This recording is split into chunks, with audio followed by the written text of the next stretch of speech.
அழகாக உட்கார்ந்து ரசிக்கக்கூடிய பெருமக்கள். ஒரு ஆளை 4 நிமிடம் சிரிக்க வைப்பதே பெரிய கடினம். ஆனால் 4 ஆண்டுகளாக சிரிக்க வைக்கிற அருமையான பணியை செய்யக்கூடிய கோவை நகைச்சுவை சங்கத்துக்கும் இது ஒரு பெரிய புண்ணியம். இன்றைக்கு உள்ள சூழலில் தான் மகிழ்ச்சியாக இருக்குன்னு நினைக்கிறது இல்லாமல் மித்தவங்களை சந்தோஷப்படுத்தி பார்க்குற சந்தோஷம். அது அந்த 8 பேர் கொண்ட குழு 8 மனுஷ வாழ்க்கையை பெருக்கி கூட்டிக்கின்றாங்க இல்லையா, அந்த 8 பேர் நம்ம மனிதனுடைய ஆயுள் காலத்தை கூட்டுறதுக்காக ஒரு அருமையான சங்கம் உருவாக்கியிருக்காங்க. இதில் யாரெல்லாம் சிரிக்க தெரிந்தவர்களோ அவர்களாம் பிழைக்க தெரிந்தவர்கள் ஒரு வாசகம் உண்டு. அந்த வகையில் இங்கே இருக்கிறவங்கெல்லாம் வெளியேருந்து பார்க்குறவங்களுக்கு தெரியும், போகிறாமங்களாம் கொஞ்சம் நேரம் சிரிக்கிறாங்களாம், எதுக்கு அப்படின்னு ஏதாவது நெகட்டிவாக சொன்னாங்கன்னா அவங்களுக்கு தான் ஆயுள் காலம் கம்மி. ஒருத்தர் ஐஸ்வாலில் சீரியஸாக படுத்திருக்காருன்னா என்ன அர்த்தம்? அவன் வாழ்நாள் முழுவதும் சீரியஸாக இருந்திருக்கான்னு அர்த்தம். இப்படியே தான் இருப்பார். ஆனால் இந்த ஒரு புண்ணிய நிகழ்வு திரும்ப திரும்ப எத்தனை முறை சொன்னால தான் நிறையா நாங்கள் இந்த சிரிப்பு ரீதியாக மேடையில் பேசுகிறதுனால என்ன ஆகிருக்கு அப்படின்றக்காக சொல்கிறேன். நன்றாக சிரித்து பழகிறவர்களுக்கு 1980 ஒரு சின்ன ரிசர்ச் நடந்துச்சு. நன்றாக மனசு விட்டு சிரிப்பவர்களுக்கு புற்றுநோய் வருவதற்கான வாய்ப்புகள் மிக மிக குறைவுன்னு சொல்லி ஒரு அறிக்கை. அவர் ஒரு ஆள் தான் அந்த புக்கை படிச்சிருக்கார் போல். அவர் ஒரு ஆள் தான் கைதிட்டிருக்கார். மித்தவங்களாம் சந்தேகம். 80 இவர் என்னமோ அந்த ஆராய்ச்சிக்குள்ளே இருந்த மாதிரி பேசுகிறாரே அப்படின்னு நீங்கள் நினச்சிரோன்னா, இங்கே எல்லாருமே ரொம்ப இன்முகத்தோடு ஆர்வத்தோடு இருக்கீங்க. நீங்கள் சந்தோஷமாக வாழ்க்கையில் இருக்குன்னு நினச்சா அது மற்றவரை சந்தோஷப்படுத்துவதன் மூலம் மட்டுமே கிடைக்க பண்ணுவாங்க. இந்த கோவை நகைச்சுவை சங்கத்தில் மரியாதைக்குரிய தனபால் சார் மற்றும் தலைவர் எல்லாருக்கும் ஒரு பெரிய நன்றி சொல்லிக்கிறணும்.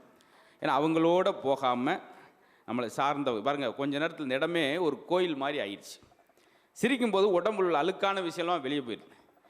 வியர்வை சேமிக்கிறவன் வியாதியை சேமிக்கிறான் அப்படின்னு ஒரு வாசகம் உண்டு. அது மாதிரி எப்படி பூமியில் அழுத்தப்பட்ட நிலக்கரி இறுகி இறுகி வைரமாக மாறுதோ அதோட அடக்கப்பட்ட சிரிப்பும் இறுகி இறுகி நோயாக மாறிடுது. இதிலேருந்து நீங்கள் இன்றைக்கி நிகழ்ச்சி முடிஞ்சு வெளியே போகும்போது பெரிய உற்சாகமாக போவீங்க. அதுக்கு காரணம் சிரிப்பு தரக்கூடிய மிகப்பெரிய மந்திரம். யாருக்கெல்லாம் சிரிப்பு வாயடியில் இருக்கிறதோ அவனுக்கு துன்பம் காலடிக்கு போயிடும். எதுக்கு இந்த கேப் விட்டேன்னா, இது மித்த ஊரில் இது சொன்னோன்னு கைதிட்டிருந்தாங்க. பரவாயில்ல, என்கிட்ட ஒரு நல்ல விஷயம் உங்களுக்கு என்ன, மித்த பேச்சாளருக்கு எனக்கு ஒரு வித்தியாசம்னா, நீங்கள் எங்கெங்கே கைதட்டணும்னு நானே உங்களுக்கு சொல்லுவேன், நீங்கள் எங்கெங்கே சிரிக்கணும்னு நானே சொல்லுவேன். முடியலையா நானாக தட்டிக்கிட்டு கூட போகிறேன். என்ன செய்ய, என் பொழப்பு அப்படி ஆயிடுச்சுன்னு நினச்சிக்கிற வேண்டியது. அதனால் என்னென்னா நீங்கள் மெய் மருந்து கேட்குறீங்க.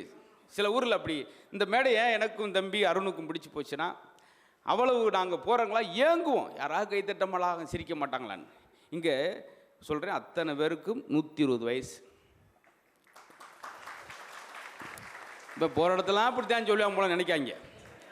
ஒரு விஷயத்தை காதில் கெட்டு மூளைக்கு செலுத்தி உடனே வாய் வழியா 4 செகண்டில் உடனே சிரிப்புறவனுக்கு 120 வயசு.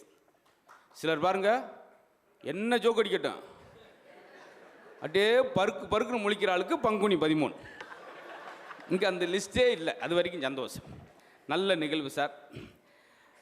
இதை பற்றி நான் நிறையா 1 நிமிட சிரிப்பு 1 கிராம் தங்கத்தை விட விலை வந்தது இன்னைக்கு காலகட்டத்தில். நல்லா சொல்கிறேன், இந்த அரங்கத்துக்கு வெளியே போகும்போது மருத்துவராக சொல்கிறாங்க பார்த்தீங்களா, உங்களுடைய இப்போ சுகர் லெவல் பிபி லெவலை நோட் பண்ணிக்கோங்க. 420 சுகர் இருக்காள், வெளியே போகும்போது 120 மாறி இருக்கும். அதே போல் எனக்கு 120 அந்த சுகரு 450 மாறி இருக்கும். ஏன்னா உங்களை சிரிங்கன்னு காலில் விழுந்து கதறி டென்ஷன் ஆகி எனக்கு தான் கூடி போயிடும். அதனால் உங்களுக்கு ஒரு பிரச்சனை கிடையாது. அதில் நல்லா பயன்படுத்திக்கிறேன் சார். மருத்துவர் அடிக்கடி சொல்கிற விஷயம் ஒரே விஷயந்தான், நீங்கள் உண்மையாக மனசு விட்டு 1 நிமிஷம் சிரித்தா 1 சொல் ரத்தம் ஊறும். நீங்கள் 1 மணி நேரம் சிரிக்க போகிறீங்க, ரத்தம் கொப்போன்னு ஊறி காது வழியாக ஒழுகுனாலும் ஒழுகும். எதுக்கும் பக்கத்தில் ஒரு கிளாஸ் ஒன்று வச்சுக்குங்க, வேறு வழி கிடையாது. இதெல்லாம் நகைச்சுவைக்காக சொல்கிறேன் சார், உண்மையான விஷயம். நல்ல அரங்கம் முறையாக தொடங்கியிருக்கு. இங்கே இருக்கிற அனைவரும் நான் ஒரு வார்த்தை சொன்னேன், யாரெல்லாம் சிரிக்க மறந்தவர்களோ அவரெல்லாம் பிழைக்க மறந்தவர்கள் சொன்னேன். சிரிப்பில்லாத முகத்திற்கும் உயிரில்லாத முகத்திற்கும் பெரிய வித்தியாசம் கிடையாது. இப்படியே இருப்பான் நொடியை குறைக்கிறோம். ஏன்னா சிலரும் கவனமாக பேசணும். ஐஸ்வாலில் படுத்திருக்கான், முடியாத ரொம்ப கஷ்டப்படுறவன். அவனுக்கு லாட்ரியில் 30 லட்ச ரூபா விழுந்துருச்சு. அவன் ஹார்ட் பேஷண்ட். அவன்கிட்ட போய், முருகேசா உனக்கு 30 லட்சம், எனக்கா அப்படின்னா போச்சு.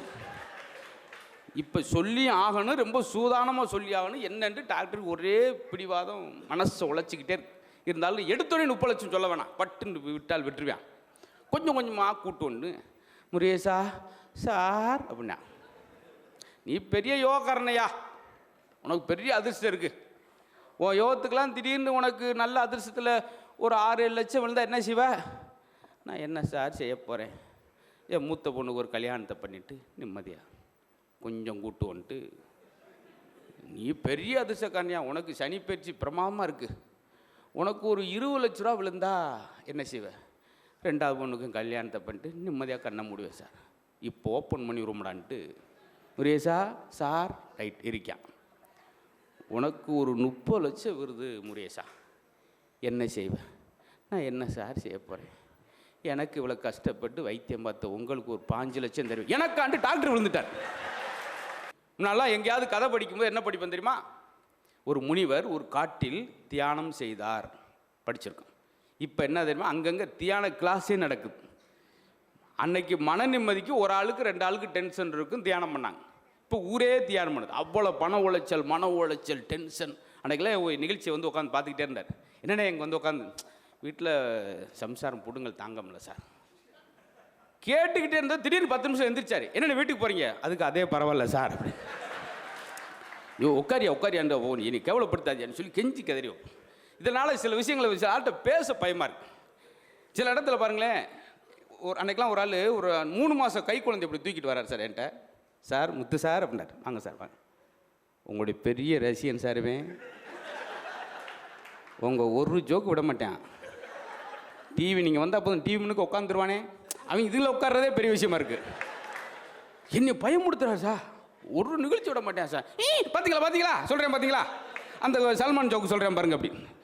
ஏய்யா மூல ஒன்னி அடையாளம் தெரியுறதே பெரிய விஷயம் அவனுக்கு. என்னை அடையாளம் பிடிச்சி சொன்னானா எதாவது ஒன்று சொல்லணுன்னு இருக்கா சார். இப்போ நாங்கள் வரும்போது அருண் நானும் ஒரு டீ சாப்பிட்டோம் ஈரோட்டிலேருந்து வரும்போது. அப்புறம் டீ சாப்பிட்டுக்கிட்டு இருக்கும்போது 2 பேரும் செல்ஃபி எடுத்தாங்க. பரவாயில்ல எப்போ எடுக்கிறதாங்க. வண்டியில் ஏறி போகும்போது திடீர்னு குறுக்க வந்து ஒரு 4 பேர் பச்சைக்குன்னு ஒரு 10 செல்ஃபி எடுத்துகிட்டு ஒத்த வார்த்தை கேட்டேன் சார். எனக்கு குவுன்னு வேர்த்துருச்சு. செல்ஃபி எடுத்துட்டு கேட்குறேன், நீங்கள் யாருண்ணே அப்படின்டா. நான் எல்ஐசி ஏஜென்ட் தம்பி, அது போக 100 நாள் வேலைக்கு ஆள் எடுக்கிறேன், ஏன்னா எனக்கும் பார்த்து சொல்லுங்கண்ணே அப்படின்னு. நடக்கும், எல்லாரும் ஜெயிச்சிட முடியாது சார், சிரமங்களையும் உள்வாங்க. இப்போ பாருங்கள், நத்தையும் ஆமையும் பாருங்கள், ஒரு சுமையை சுமந்து கொண்டே தான் இருக்குது வாழ்நாள் முழுவதும். அதுக்காக சோர்ந்துருச்சா நகர்ந்து கொண்டே தான் இருக்குது. நீங்கள் அடுத்த ஆளுக்கு பிடிக்கிற மாதிரி வாழணும்னு நினச்சிங்கன்னா நீங்கள் இனிமேல் வாழ முடியாது. உங்களுக்கு பிடிச்ச மாதிரி வாழணும், அதுதான் முக்கியம். நடிகர் சந்திரபாபுட்ட கேட்டாங்க பார்த்தீங்களா, சார் உங்களுக்கு பிடிச்ச நடிகர் யார்? நான் தான் அப்படின்றார். என்ன சார் குபின்னு இப்படி சொல்லிட்டீங்க, என்னை எனக்கு பிடிக்கலனா மித்தாளுக்கு எப்படி சார் பிடிக்கும்? முதல்ல என்னை எனக்கு பிடிக்கும், நான் என்னை ரசிக்கணும். அது மாதிரி தினந்தோறும் நம்மளை ரசிக்கணும் சார் கர்நாடகனுக்கு. அப்படி ரொம்ப அழகான மேடை. ஒன்று வேணா சார், ஆரோக்கியத்திற்கான ஒரு பெரிய அஸ்திவாரம் இந்த சிரிப்பது. அவ்வளோ நோய் நொடியில் குறைக்கக்கூடியன்றாங்க பார்த்திருக்கீங்களா. இன்னொன்று சொன்னால் ஆச்சரியப்படுவீங்க, அதுக்கான சொல்கிறதும் இல்லை. 3ஆம் உலகப் போரை நிறுத்தியது ஒரு நகைச்சுவைனா எத்தனை பேர் நம்புவீங்க? ஒரு வட்டமேசை மாநாடு மாதிரி உட்காந்து அந்த உலகப்போரை பற்றி பேசும்போது ஒரு ஆள் பண்ண துணுக்கு எல்லாரும் சிரிச்சிட்டு காபி சாப்பிட்டு போனதாக மிகப்பெரிய எழுத்தாளர் எழுதியிருக்கார் புத்தகத்தில். இப்படி சின்ன சின்ன விஷயத்தை கூட நகைச்சுவை மாற்றிருச்சா. ஒரு நகைச்சுவை எப்போ அழகாக இருக்கும் அப்படின்னா, இது எப்படி முடியும்னு தெரியாதப்போ தான் அந்த ஜோக்கு நல்லாயிருக்கும். ஒருத்தர் சாப்பிட போனேன் ஹோட்டலுக்கு, வழக்கம் போல் மட்டன் சிக்கன் சாப்பிடாம வித்தியாசமாக சாப்பிடுவோம். முயல் கறி கொடுங்க அப்படின்னா முயல் கறி வச்சாங்க, சாப்பிட்டுக்கிட்டு இருக்கான். சாப்பிடும்போது ஒரு சின்ன நெருடல். சர்வரை கூப்பிட்டு, முயல் கறியில் பீப் கலந்துருக்கீங்கள மாட்டுக்கறி. அவன் சாரி சார். பரவாயில்ல, எல்லா ஹோட்டலும் நடக்கிறதா. எவ்வளோ கலந்துருக்கீங்க? பாதிக்கு பாதி சார். பாதினா ஒரு முயலுக்கு ஒரு மாடு சார். அவன் மயக்கப்பட்டு விழுந்தவன் மதியந்தான் எந்திரிச்சான். ஏண்டா இப்படியாடா பாதிக்கு பாதி கலப்பீங்க? பார்த்தீங்களா, இது இப்போ முடிவு தெரியாதப்ப நம்மளுக்கு சிரிப்பு வருது. பார்த்தீங்களா, இப்படி தான் இருக்கணும். அதனால தான் பெரியவங்களாம் சாப்பிடும்போது பேசக்கூடாதுன்னு சொன்னது அதுக்காகத்தான். எதாவது ஒன்று விடை தெரியாமல் இருக்கிறதே ரொம்ப நல்லது. என் பாட்டி சாப்பிட்டு போயிருக்காமல, ஒரு அல்சர் பேஷண்ட் வந்தான், எதாவது கொடுங்க எதாவது கொடுங்க.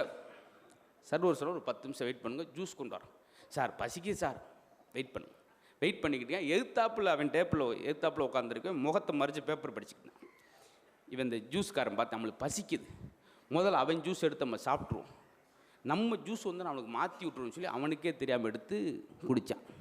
கீழே கரப்பாம்பூச்சி எப்படி இருக்கும், அதிலே வாமிட் எடுத்து கிளாஸை நெப்பி அப்படியே வச்சிட்டான். அத்தாடி நல்ல வேலைக்கு தப்பிச்சம்படா அப்படி. அந்த ஆள் கீழே பேப்பர் இறக்கிட்டு, நீங்களுமா வாமிட் எடுத்துட்டீங்க இல்லைங்களா? இதுலேருந்து என்ன தெரியுது, இதுக்கு தான் பெரியவங்க பேசாமல் அவன் வேலையை பாருங்கய்யா. நம்ம தான் எதிலையும் முன்னோடி நினைக்கவே கூடாது. பிரச்சனை எல்லா பக்கமும் இருக்கு. அதுதான் பெரியவங்க சொன்ன விஷயம்னா அவ்வளோ விஷயம் இருக்குது. ஹெல்த்திக்கான சொல்கிறாங்க வந்து, எங்கள் தாத்தா சொல்லுவார், சாப்பிடும்போது உன் சாப்பாடில் எந்த அளவுக்கு ஆயில் அதிகமாக இருக்கோ எண்ணெய், அந்த அளவுக்கு உன் ஆயில் கம்மியாக போயிடுவார். இந்த மாதிரி யாராவது சொல்ல முடியுமா? அன்றைக்கி ஏதாவது ஜிம் இருந்துச்சா சார், உடற்பயிற்சி கூடம். அவர் வயலுக்கு போயிட்டு வர்றார் 4 கிலோமீட்டர், அதுவே ஒரு வாக்கிங். அன்றைக்கி மெரினா பீச்சில் பார்க்குற ஒரு 16 பேர் சாக்ஸும் போட்டுக்கிட்டு வாக்கிங் போகிறான் சார். ஒருத்தெல்லாம் 20 நிமிஷம் வாக்கிங் போகிறான் சார், 2 அடி கூட தாண்டலை. சவுண்ட் அதிகமாக இருக்குது, பெர்ஃபார்மன்ஸ் கம்மியாக இருக்குது. மூவ் ஆக மாட்டேங்கிறான். மூவ் ஆகாட்டி பரவாயில்ல, ஐயோட சூடாகலை. இது தேவையில்லாத நகைச்சுவை தான். இருந்தாலும் நான் சொல்ல வேண்டிய ஆர்வம் எனக்கு இருக்குது. இப்படியே போகிறேன் சார். ஒரு வாக்கிங் எப்படி சார் போகணும்? டாக்டர் என்ன சொல்கிறாங்க, நல்ல கையை வீசி வீசி நடக்கணும், செல்ஃபோன் பேசக்கூடாது, நண்பர்கிட்ட பேசக்கூடாது, நல்ல அதிகாலையில் நடக்கணும், கையை வீசி வீசி வேர்க்கணும், சட்டை டிஷர்ட்டை களைஞ்சு புளியணும். அதான் வாழ்க்கை, அதான் வாக்கிங். ஆனால் நம்மளால் எப்படி வாக்கிங் முடியாது தெரியுமா? 2 ஸ்டெப்பு போகிறேன், 4 உளுந்த வடை ஒன்று, 2 அது என்ன சுண்டலா, அது கொஞ்சம் ஒன்று, அது கொஞ்சம் போண்டா 2 பார்சல் கட்டுங்க. அப்புறம் வந்து சொல்கிறது, 16 வருஷம் வாக்கிங் போகிறேன் மாப்பிள்ள, ஒன்றும் ரிசல்ட் இல்லையே. ரிசல்ட் நீ மூலம் 200 வச்சுக்கிட்டு போகிற, நிறுத்துறா. இப்படி ரிசல்ட்டு. சிலர் நாய்க்குட்டியை கூட்டு வாக்கிங் போவாங்க. ஒருத்தர் நாய்க்குட்டியை கூட்டு வாக்கிங் போய் சைதாப்பேட்டில் ஒரே வாரத்தில் 2 கிலோ வெயிட் குறைஞ்சிச்சு நாய்க்கு. அது இங்கிட்டு வா அத்து ஓடி இருக்கு. எதுவுமே முறையாக செய்கிறதே இல்லை சார். ஆச்சரியமாக இருக்கும். எங்கள் வீட்டு பக்கத்தில் அம்மா தினம் ஜிம்முக்கு போகிறாங்க, ஆனால் வெயிட் அப்படியே இருக்குது. என்ன தான் அவங்க செய்கிறாங்கன்னு பின்னாடியே போய் பார்ப்போம்னு போயிடுறேன். ஜிம்முக்கு உள்ளே போகிறாங்க சார், வண்டியை நிறுத்திட்டு ட்ரெட்மில்ல ஏறி நின்றுட்டு மிஷினை ஆஃப் பண்ணிட்டு, அப்புறம் என்னமோ அவள் அடுப்பு வாங்கியிருக்கலாம்ல மோகினி, அந்த அடுப்பெல்லாம் பெரிய பகுமானம் பண்ணி எடுத்துடுறா. அதே போல் இவர் ரோஹிணி ரொம்ப பந்தா. சரி, 1 மணி நேரம் ஆச்சு கிளம்புவோமா அப்படி. இதுக்கு எதுக்கு அங்கே வரைக்கும் போகிறீங்க? இப்போ ஒரு பெண் 1 மணி நேரத்தில் 7 தோசை சுடுறான். அப்போ 2 மணி நேரத்தில் எத்தனை தோசை சுடுவாங்க? 1 தோசையும் சுட மாட்டாங்க. ஆரம்பிச்சிடும் பேச்ச. அவள் 5 அடுக்கு அடுப்பு வாங்கியிருக்கலாம்ல அப்படின்ட்டா போச்சு போகிறான். அதுதான் இப்போ ஆண்கள் இன்னைக்கு 2 இடத்துல எல்லாம் சிரிச்சுக்கிட்டு இருக்கானே. என்ன அர்த்தம்? மனைவி பக்கத்தில் இல்லைன்னு அர்த்தம். இல்லாட்டி என்னாகும், அவர் மட்டும் சிரிக்கல பார்த்தீங்களா? ஏன்னா ரேசை ஈண்டார், வாயை மூடு, நீ எல்லாம் சிரிச்சிருவ. இல்லைம்மா சிரிப்பு என்ன முடியுதா சார்? இப்போ இந்த இடத்துல கண்டுபிடிப்போம், எங்கள் குடும்பத்தில் கணவன் மனைவி சண்டையே வந்ததில்லை அப்படின்னு சொல்கிறவங்க கை தூக்குங்க பார்ப்போம். இந்தா சண்டை வந்துருச்சு. ஐயோ, நான் பாட்டுக்கு இருந்திருக்கலாம், நான் பாட்டுக்கு இருந்து கணவன் மனைவி சண்டை வர கை தூக்குறேன். தூக்கு, நீ தான் தூக்கு. என்ன நீ தூக்கணும் பண்ணா? நான் மட்டும் தூக்குறேன் போனோம் சார். பார்த்தீங்களா சார், சண்டையே வராது குடும்பத்தில். இந்த பாயிண்ட்டை சொல்லி ஒரு சண்டை வந்துருச்சு. இப்படித்தான் என் வாய் சும்மாவே இருக்காமல் உண்மையில் நல்லா அதை பார்த்து எனக்கு சிரிப்பு வந்துச்சு. இப்படின்றாரு கைக்கு அப்படி. இதை விட என்ன சார் ஒரு நகைச்சுவை வேணும்? இன்னி பாருங்க, இன்னைக்கு ஆரம்பிச்ச சண்டை விடிய விட நடக்கும். 2000 பேர் இருக்காங்க, நீ மட்டும் கை தூக்குற என் முன்னுக்கு தைரியமா. இந்த தைரியம் உனக்கு எங்கேருந்து வந்துச்சு? இந்தம்மா தெரியும் என்ன தெரியாம ஞாயிற்றுக்கிழமை லீவுன்ட்டு. என்ன லீவு? இப்படிதான் சார். ஆச்சரியமாக இருக்கும், ஆச்சரியமாக இருக்குது. சில இடத்துல ஒரு இடத்துல ஒரு கிணறு இருந்துச்சு சார். மனசில் ஒன்றை நினச்சிக்கிட்டு ஒரு காயின் போட்டால் உடனே நடக்குமா. கேள்விப்பட்டு கணவன் மணி விற்குன்னு சேர ஆட்டோவில் போய் அந்த கிணத்தோடு நின்றுக்கிட்டு முதல்ல வீட்டுக்கார் போட்டு வந்துட்டார். இந்த அம்மா உடனே நடக்குன்னு சொல்லி நடு கணத்தில் போடணும்னு எட்டி போடுறன்னு போடுச்சு. தொம்முன்னு உள்ளே விழுந்துருச்சு. வீட்டுக்கார் சொன்னார், நான் நினச்சேன் நடந்துருச்சு. இப்படி இருக்கிறத நம்ம ஒன்றும் செய்ய முடியாது. பார்த்தீங்களா? குழப்பமாக இருக்கும். என் நண்பர்லாம் 16 வருஷமாக, ஆனால் எல்லா வீட்லையும் அப்படி சொல்ல முடியாது, 16 வருஷமாக செல்ஃபோன் வால்பேப்பரில் மனைப்படத்தை வச்சுருக்கார். ஏன்னா மாற்ற தெரியாது அவருக்கு. இது வேறு இது வேறு, நம்ம அதுக்காக எல்லாத்தையும் நம்ம நம்பிட முடியாது இல்லையா? அப்படி இருக்கணும். நல்ல இப்போ பாருங்கள் சார், குறைஞ்சிக்கிட்டே இருக்கலாம். இப்படி ஒரு அருமையான வாய்ப்பை யாராவது யோசிச்சிருக்காங்க பார்த்தீங்களா? கோவை நான் நிறையா நகைச்சுவை மன்றங்கள் பார்த்துருக்கிறேன். அதில் நேரம் ரொம்ப விரயமாகும். நிறைய பேர் இந்த குழந்தைகள் இப்படிலாம் இங்கே முழுக்க முழுக்க நகைச்சுவை சங்கம்னா அத்தனை பேரும் இந்த இடத்துல ஒரு கோயில் மாதிரி சார், புனிதமான இடத்துக்கு போகிற மாதிரி நினச்சிக்கங்க. எங்கெங்கெல்லாம் நகைச்சுவை மன்றங்கள் அதிகமாக இருக்கோ, போலீஸ் ஸ்டேஷன் செய்யாத வேலையை இந்த நகைச்சுவை சங்கம் செய்யும். காரணம், சிரிப்பவனுக்கு வன்முறை தெரியாது, சிரிப்பவனுக்கு கோபம் வராது. சிரிப்பால் லேசாக நினைக்கிறோம் அவ காமெடியன் தானேன்னு சொல்லி நிறைய பேருக்கு தெரியாத விஷயத்த சொல்கிறேன். கொடை வள்ளல் என்று சொல்லக்கூடிய எம்ஜிஆர் உருவாகியது ஒரு நகைச்சுவை கலைஞனால். என்எஸ் கிருஷ்ணனை பார்த்து தான் பிறருக்கு கொடுக்க வேண்டும் என்பதை கற்றுக்கொண்டது எம்ஜிஆர் ஒரு நகைச்சுவையாளர். பார்த்தீங்களா? அப்படி அவங்களுக்கு ரொம்ப இயல்பான குணம் இருக்கும் சார். அதனால் ரொம்ப மென்மையாக மாறிடுவீங்க. இப்படி தான் இருக்கணும். நல்லா சிரிக்கிற ஆளுக்கு பொண்ணு விடுங்களே, உங்கள் பொண்ணை நல்லா பார்த்துக்குவேன்.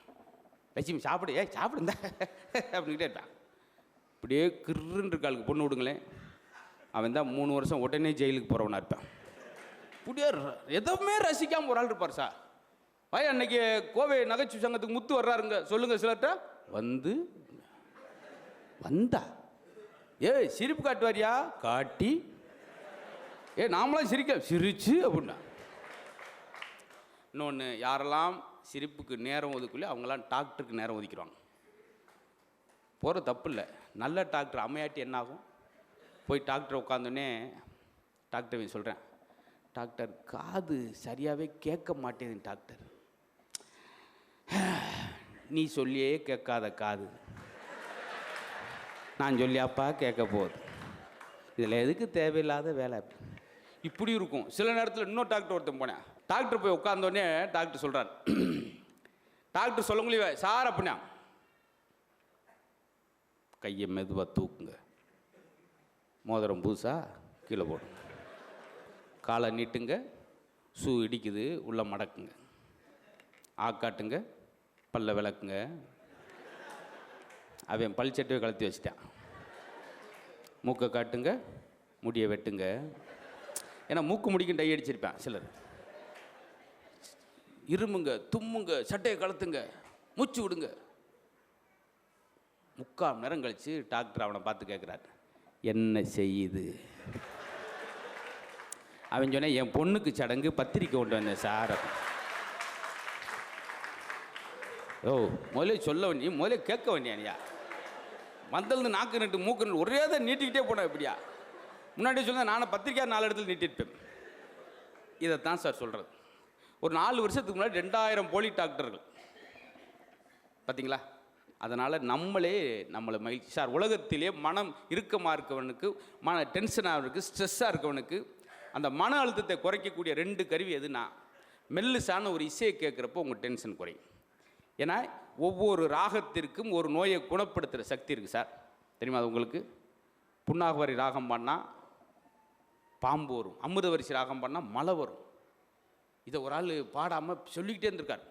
நான்லாம் புன்னாகவரி ராகம் பாடினேன்னா பாம்பு வரும் மேடைக்கு, அமிர்தவரிசி ராகம் பண்ணால் மழையே வரும், கீழந்தோத்து நிறைய கல்லெல்லாம் வருது, அது என்ன ராகம்னே அப்படின்டா. இதுதான் நம்ம பில்டப்பாகவே பேசக்கூடாது. நம்மளுக்கு என்ன வருமோ அதை செஞ்சுட்டு போயிடும். வாழ்க்கையில் யாரெல்லாம் எதிர்மறை எண்ணங்களை தூக்கி எறிஞ்சிட்டு நேர்மறை எண்ணங்களோடு வாழ்கிறாரோ அவர்களுக்கு இதய நோய் வராதுன்றாங்க. நெகட்டிவாகவே யோசிக்காங்க சார், பாசிட்டிவாக யோசிங்க.